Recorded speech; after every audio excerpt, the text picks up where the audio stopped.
Ben bien bonjour Mathieu. Salut à tous, salut Lionel, bonjour à tous et bienvenue pour ce nouvel épisode sur la chaîne Digitalmen. Aujourd'hui on va vous parler 5G. 5G, nouveau système pour nos réseaux télécoms. Est-ce que c'est une évolution? Est-ce que c'est une révolution? On se base aussi sur la sortie d'une étude anglaise. Vous allez voir tout ça en détail, ça sera des nouveaux usages. C'est en 2020, mais c'est déjà aujourd'hui. Le développement d'une nouvelle économie peut-être et du web ambiant grâce à la 5G. À tout de suite. Sur Digitalmen.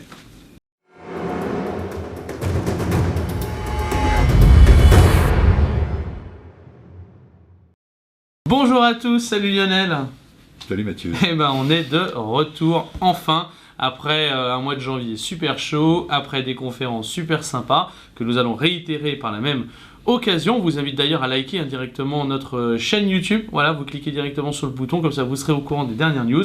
Et aujourd'hui, on se revoit pour continuer cette saison 2, Lionel, sur un sujet qui t'est cher, à la fois technique, à la fois qui change les usages, la 5G. Oui, alors on avait fait il y a quelques mois un épisode sur les réseaux LoRa et Sigfox, qui sont des réseaux dédiés aux objets connectés.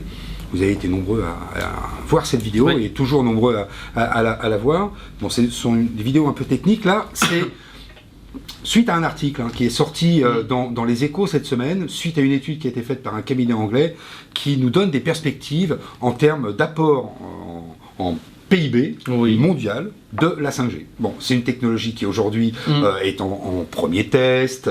Qu'on a testé à Las Vegas. Que l'on a vu chez Orange, qui a testé à Las Vegas, etc., qui a fait des démonstrations. Mais en tout cas, la 5G, on se dit, bon, on a fait la 1G, on a fait la 2G, la 3G. Est-ce qu'aujourd'hui c'est une évolution ou est-ce que c'est simplement une révolution? Alors peut-être que le petit personnage qui est derrière, c'est toi, dans les années 80, déjà dans ta voiture, à la fin des années 80, 90, dans ta voiture, oui, tu avais... C'était à la fois, c'était un gros téléphone qui était super gros, Radio comme ça, Club voilà. 2000. Donc là on était comme ça, et c'était à celui qui avait le plus gros, c'était marrant. Voilà. Radio Club 2000, ne quittez pas. En tout cas depuis, c'est vrai que les choses ont bien changé, et à peu près tous les 10 ans, c'était en 90, puis après 2000, puis après 2010, et là on parle de 2020 pour la 5G. On a eu une nouvelle génération avec ses évolutions. Entre temps, évidemment, c'était pas coupé comme ça tous les 10 ans. On a eu la 3G, la 3G+, la HSDPA, enfin bon, il y avait plein de petits noms très sympas, mais qui ont fait quoi finalement? Qui ont aidé toute une économie numérique à se développer. Aujourd'hui, c'est ça qui est intéressant et c'est ça que l'on veut aborder. On le voit bien avec du Uber, du Apple, parce que notamment, c'est ce qui a révolutionné effectivement, en partie, c'était l'iPhone. L'iPhone qui s'est lancé sans 3G et qui d'un seul coup a fait exploser quand même naturellement un changement d'usage profond, effectivement, et puis derrière du Uber, du Spotify, du Facebook ou autre, qui aujourd'hui dépendent presque de toute façon du débit. Mais c'est-à-dire que voilà, on a de toute façon aujourd'hui des débits de plus en plus importants qui sont fournis à des prix raisonnables, avec des opérateurs qui investissent beaucoup. Le patron d'Orange disait encore il y a quelques heures qu'il investissait 7 milliards d'euros d'investissement annuel sur les réseaux pour une entreprise qui fait 40 milliards de chiffre d'affaires. Donc c'est tout à fait colossal. Donc ces réseaux portent une économie et l'idée c'est qu'est-ce que la 5G va amener dans cette nouvelle économie. Alors en même temps, je pense qu'il y a des choses au niveau de l'utilisation naturellement des fréquences qui changent radicalement les choses.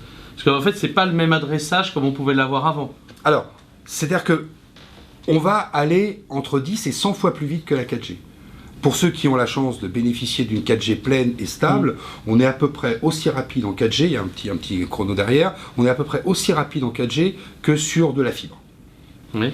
La fibre est souvent plus solide, mais la 4G peut être... La fibre n'est pas le Wi-Fi. Ah non. Parce que le problème, c'est qu'on reçoit effectivement une super connexion avec un routeur qui généralement qu'on stoppe derrière, parce qu'on ne va pas mettre de la thune dedans. Naturellement, des fois, ça va même plus vite sur son mobile en 4G. C'est vrai, exactement. Donc, c'est en tout cas des opérateurs comme Orange et comme les autres fibrent jusqu'à votre appartement et ça vous donne quand même des débits assez intéressants. La 4G est assez concurrentielle là-dessus. Imaginez que on va pouvoir aller déjà 10 fois plus vite. Alors, comment on va faire pour aller 10 fois plus vite? Finalement, c'est surtout des nouveaux éléments techniques qui rentrent en ligne de compte. On a pu voir à Las Vegas le déploiement. C'est sur des bandes de fréquences extrêmement larges. C'est-à-dire que si on n'a pas mis de petite image derrière, mais en gros on a une bande de fréquence qui est à peu près 20 à 30 fois plus large que la bande de fréquence dédiée à la 4G. Très large bande de fréquences qui vont permettre pour les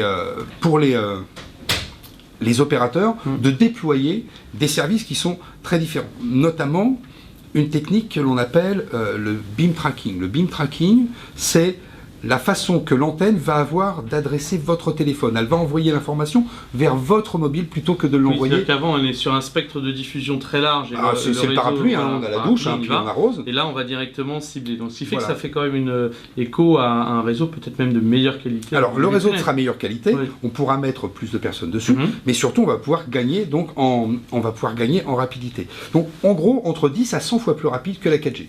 Aujourd'hui, les tests d'Orange que l'on a vus dépassaient les 15 gigabits. Oui, c'est-à-dire qu'en termes de download d'un DVD ou d'un film, c'était extrêmement rapide. Là, déjà, on attend peu quand le réseau est bon.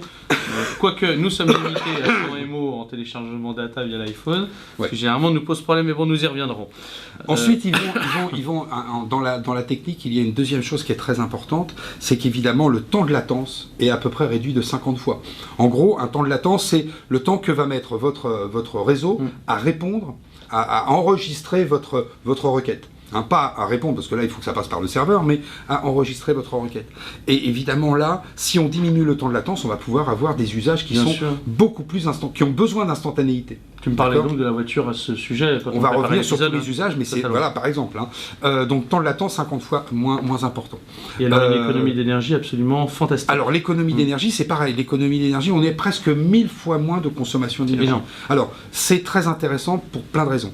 On va le voir pour un tas d'objets qui pourront être connectés sur ce type de fréquence, sur ce type de technologie, et qui n'ont pas besoin forcément d'envoyer beaucoup d'informations très souvent. On se réfère à ce que l'on avait vu sur des objets qui sont connectés avec les réseaux LoRa et Sigfox, des objets qui vont être connectés pour envoyer des informations de tests, de vidéosécurité, de tests de piscine. C'est des réseaux d'écoute en fait. Ça écoute et ça enregistre une information. On vous remettra le lien de la vidéo. Ces objets-là ont une utilité, eh bien, ils vont pouvoir être pris en charge par cette nouvelle norme. Donc peu de consommation, un temps de réponse aussi qui est amélioré, donc temps de latence quasi nul, temps de réponse amélioré de l'ordre de 10 millisecondes au niveau du temps de réponse, de la vitesse. Alors tout ça, ça va nous donner des tas de possibilités supplémentaires. Des usages qui sont totalement révolutionnés. Alors la 5G finalement, ça permettrait quoi si on regarde bien? Communication, Internet mobile, ça va améliorer tout ce processus-là. Ça va l'IoT, cybersécurité. Déployer l'Internet des objets de façon omniprésente, puisqu'on parlait d'Internet ambiant. Là, on va être sur dans l'Internet total, complètement. Donc dans la cybersécurité, évidemment. Ça va être les smart cities vont en profiter à plein. On peut imaginer que des tas d'objets, de panneaux indicateurs, de gestion de places de parking, de gestion d'autonomie, d'énergie pour détecter la présence de telle ou telle personne, pour pouvoir mettre l'éclairage public, bref, enfin tout ce que peut faire une smart city. Des éléments qui se font déjà en 4G, mais qui vont avec la 5G trouver une valeur beaucoup plus forte. Disons qu'en 4G, ils se font, mais ils peuvent coûter forcément plus cher parce que la connexion au réseau est relativement chère. Là, la connexion au réseau va pouvoir être beaucoup moins chère. Donc on va pouvoir connecter plus de gens, plus de choses, et on va surtout avoir, à partir de cette simple baisse de la consommation, du besoin énergétique, on va pouvoir connecter beaucoup d'autres choses. Qui ne charge pas son smartphone au moins une fois par jour, ou peut-être maximum pour ceux qui l'utilisent peu, une fois tous les 2 jours. Une grosse batterie derrière, ça peut... Là, on a besoin dans l'industrie d'appareils qui donnent des informations, certes, ponctuellement, avec du faible débit, mais qui ne se recharge pas tous les jours. C'est industriel, il faut que ça puisse tenir plusieurs semaines ou plusieurs mois, et tout ça sera ouvert à la 5G. La télémédecine et le véhicule autonome... Sans latence, ça sera super. Sans latence, on va pouvoir faire des choses... C'est un petit coup de bistouri avec une seconde de trop, ça peut effectivement poser quelques soucis. On va pouvoir vraiment avoir des réponses rapides. On a commencé cet épisode en parlant des premières technologies qui ont vraiment apporté des nouveaux services et des nouveaux modèles économiques. Tu as cité Uber, tu as cité Spotify, etc. Eh bien là, on peut dire qu'aujourd'hui, il y a en perspective de vrais nouveaux modèles économiques qui vont pouvoir se déployer. Parce que justement, on va pouvoir tout connecter avec ce type de technologie. Je pense, cher Lionel, et comme Lionel prépare super bien les épisodes, et tu as des chiffres à nous présenter. Oui, alors on a quelques chiffres, puisque je faisais référence au tout début de notre vidéo, je faisais référence à cette étude qui a été relayée par un article des Échos, cette étude anglaise dont vous avez un petit schéma derrière, et qui parle de 12 300 milliards de dollars. Soit l'équivalent du chiffre d'affaires annuel des Digitalmen. De l'apport de la 5G en 2035. Alors, bien sûr, on se projette en 2035. Bon, c'est assez voilà, on ne reviendra pas sur ce type de projection. Ce qui est intéressant, c'est que l'enquête de ce cabinet d'études montre que tous les secteurs sont impactés. Oui. On le voit sur l'illustration qui est derrière. Tous les secteurs sont impactés parce que justement l'apport de cette technologie de communication à la fois peu consommatrice, qui pourrait être relativement peu chère, va pouvoir amener de nouveaux services. Mais si tous les secteurs sont impactés, ça veut dire que finalement, dans ces secteurs, on va pouvoir imaginer de nouvelles activités. Et là, l'étude nous dit, à l'estime, 22 millions, c'est le nombre d'emplois créés par l'apport de ces nouvelles activités qui seraient liées à la connectivité en réseau, de nouveaux systèmes, de nouveaux services grâce à la 5G. C'est bien comme l'IA va en faire disparaître certains si on écoute d'autres spécialistes. C'est Monsieur Il y Schumpeter. a un équilibre qui va se créer. C'est la destruction parfait. créatrice. Voilà. On sait bien que tout ça fait que des nouveaux services se créent parce que de nouvelles technologies émergent, et c'est vrai que ces nouvelles technologies font aussi perdre certains types de services et certains types d'emplois. Mais en tout cas, ces chiffres-là sont juste colossaux. Ça veut dire que pour cette étude, encore quelques chiffres pour terminer, c'est 3,5 milliards de dollars de revenus, la 5G, en 2035. C'est-à-dire, c'est le PIB de l'Inde, pour comparer. Trillion. Donc 3,500 milliards de dollars. D'accord. Voilà. C'est énorme, ça va être 3 super 500 sympa. milliards de dollars. Oui. La Chine, ils sont à combien à peu près Alors ça veut dire que la Chine on capterait quasiment un quart. Ouais. Donc c'est à peu près un 1000 milliards. Et les États-Unis, et les États-Unis un tiers. Les États-Unis un cinquième. Et alors la France on capterait à peu près une centaine de milliards de dollars. Mais ce qui est intéressant, c'est de voir que des pays fortement industriels, comme l'Allemagne par exemple, vont pouvoir exploiter beaucoup de nouveaux services grâce à ces connexions. Et bon, la France qui est plutôt dans les services, notre industrie n'allant pas super bien, nous on captera un peu moins de cette manne que va pouvoir amener la 5G. Donc ça veut dire que si cette étude nous dit que les Allemands sont capables de capter sur ces 3500 milliards de dollars, sont capables de capter 200 milliards et que nous, moins de 100, ça veut dire qu'en fait, cette technologie va beaucoup servir à l'industrie de demain. Donc ça veut dire naturellement qu'aussi l'action politique qui doit être en phase avec cette transformation technologique, enfin cette évolution techno, naturellement doit changer de mindset et de fonctionnement. On doit être beaucoup plus dans une proactivité face au déploiement de cette technologie. Alors d'abord, elle doit l'aider, parce qu'il faut ouvrir les fréquences, puisque c'est quand même l'État qui détient le droit d'autoriser les opérateurs de travailler sur les fréquences, donc il faut aller vite, parce que de toute façon des tests se créent. Les premiers grands tests en grandeur réelle se feront pour les prochains Jeux Olympiques, donc c'est l'année prochaine. 98. C'est bien, 2018. Lionel est dans le passé, back to 2018. The future. Non mais 20 ans, 98, 2018. C'est vrai, c'est vrai. Voilà. Bon. 2024 pour Paris, c'est ça 2024, Paris 2024. Donc les premiers tests en temps réel se feront pour les prochains JO. En tout cas, il faut réagir assez vite parce qu'on voit qu'il y a du potentiel. Et ce potentiel, on le voit bien aujourd'hui sur qui détient le pouvoir. Apple a dépassé les 700 milliards de dollars de capitalisation boursière. On voit bien que toutes ces entreprises qui, depuis quelques années, ont su capter. Je ne dis pas que Apple ne s'est nourri, mais enfin, la vache à lait d'Apple, c'est l'iPhone. Bien sûr. C'est cette dépendance qui fait que naturellement le cours de l'action peut baisser à un moment. Donc là, à partir de ce moment-là, on voit très bien que notre rôle aujourd'hui et le rôle des politiques sera de favoriser l'émergence de nouveaux acteurs qui vont pouvoir fournir les bases de services, d'être des nouvelles plateformes de services pour ces nouveaux réseaux. Ça, c'est important. On le voit bien dans le petit schéma derrière avec les évolutions, et même s'il est plein de petits dessins qui ne sont pas forcément compréhensibles de loin, mais vous reconnaissez les premiers téléphones de chez Nokia, Motorola, Ericsson. Le 3310 qui renaît de ses cendres dans quelques... Toutes ces marques-là qui ont... Mais il est en train de renaître. Ça y est, il est en train de renaître, mais il est sorti ou pas? Non, pour moi non, mais il est en train de renaître. Moi je vais acheter le nouveau, puis j'ai l'ancien, donc comme ça me permettra de... Et donc ces marques qui n'ont pas disparu, parce qu'évidemment Nokia, Ericsson et Motorola font d'autres choses, on a parlé un petit peu sur notre conférence, mais ils ont quasiment disparu du leadership qu'ils avaient à l'époque dans la téléphonie. C'est-à-dire qu'ils étaient acteurs arbitres au début, maintenant, ils sont dans les réseaux, ils sont ailleurs. Maintenant, c'est plus le client, les fournisseurs d'OS qui sont devenus les arbitres finalement. Mais c'était un peu initié par Apple quand ils ont lancé l'iPhone et qu'ils ont refusé catégoriquement de mettre ne serait-ce que le logo d'un opérateur sur l'iPhone, considérant que c'était un bijou. En même temps, c'est vrai que ça ferait tâche. En tout cas, l'idée, c'est de ne pas être en retard parce qu'on voit bien qu'avec ce type de technologie, on rentre dans l'Internet ambiant, c'est-à-dire l'omniprésence de ce qui est connecté, de ce qui pourra détecter notre présence. Alors, ça peut être votre domicile, votre chambre d'hôtel, ça peut être un panneau indicateur dans une ville, la place de parking, où est ma voiture, etc. Et ça, cette technologie va nous le permettre.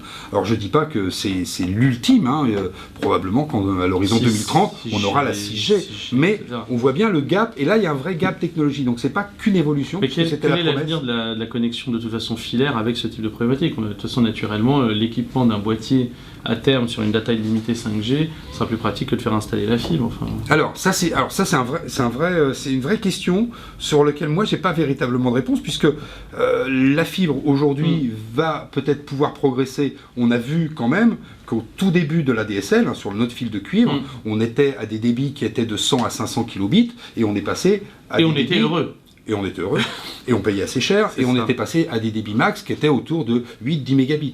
Hein, déjà, rien que sur du filaire. On peut imaginer qu'il y ait des progrès aussi sur la compression de données et que l'on puisse, par la fibre optique, recevoir plus que ce que l'on ne reçoit aujourd'hui. Hein, aujourd'hui, on reçoit de l'ordre de 100 mégabits, on pourrait recevoir peut-être demain 2, 3... Bon, donc ça... Et puis, la fibre, elle a un autre rôle. C'est fibré dans un bureau, c'est fibré dans une maison. Les différents débits, on peut les accélérer plus facilement. Quand on fibre notre pôle universitaire, on a des fibres qui sont plus importantes, avec des débits beaucoup plus importants, parce qu'ils sont partagés par des centaines ou des milliers d'utilisateurs. Donc la fibre, elle a cette souplesse, hein, on va varier le diamètre du tuyau. Là, notre antenne et notre téléphone, à côté de notre oreille, lui, c'est un petit peu différent comme usage. Mais c'est vrai que pour le déploiement, on l'a vu de toute façon en Afrique. Bien sûr. Gilles Babinet en parle d'ailleurs très bien, que nous recevrons, nous l'espérons très prochainement à l'Institut d'Internet et du Multimédia, et qui vient de lancer un livre sur la plateforme. Enfin, on en reparlera de la plateforme. Et il parle très bien de l'importance du mobile dans le développement des PIB. En termes de création des PIB, justement, c'était évolution des PIB en Afrique. Et parce qu'en Afrique, ils n'ont pas posé de réseau filaire. Hein, non, ils n'ont pas fait chier dès le départ. Ils n'avaient pas de fil téléphonique, donc ils sont directement passés au mobile et donc directement passés au réseau hertzien. Voilà. Parfait. Bon, on a dit beaucoup de choses, encore une fois, c'était une vidéo... La 5G, c'est pas pour demain. 5G, c'est pas pour demain, mais 2020, on considère que c'est demain. 2022 étant déjà l'année de la voiture 100% autonome, on espère que les réseaux seront totalement prêts. En tout cas, plein de choses. En tout cas, en 2020, voilà, on s'y prépare dès aujourd'hui, parce que c'est aujourd'hui que des services peuvent commencer à naître et qui pourront demain être opérationnels sur ce type de réseau. Regardez bien derrière, ce que l'on voit, c'est que derrière les réseaux, c'est surtout beaucoup de services qui ont été déployés. C'est une économie qui est tentaculaire, c'est les équipementiers automobiles du télécom et du service, donc effectivement, c'est des choses passionnantes. Voilà, on a tout dit. On a encore été plus long qu'on l'avait prévu. Oui, on voulait faire 10. Et puis on fait 20. 12, 13, 20. Non, 20, c'est sûr. Voilà, écoutez, on vous remercie. Qu'est-ce qu'on va vous diffuser? Oui, bientôt, donc là, on fera une autre conférence, encore une fois, sur une synthèse un petit peu différente de la fin, jusqu'où le digital nous emmène-t-il. On va creuser. On va creuser encore le sujet, parce que rien n'était abouti. On vous mettra le lien aussi vers la vidéo, pour ceux qui ne l'ont pas eu, et puis on vous invitera naturellement, pour ceux qui veulent, à revoir cette conférence encore une fois. Pour la 5G, c'est terminé. Prochain épisode très bientôt sur un sujet hautement passionnant. On verra. On est en train de se remettre dans le jus là. Donc il y a 2-3 épisodes qui sont déjà tournés. Mais écoutez, c'est reparti de toute façon pour une publication régulière. Voilà. Écoutez, merci à tous. Abonnez-vous à notre chaîne YouTube. Partagez-la surtout avec vos amis. Et on se retrouve bientôt pour de nouvelles aventures autour du digital. Salut Lionel. Bye. Salut Mathieu. À très vite.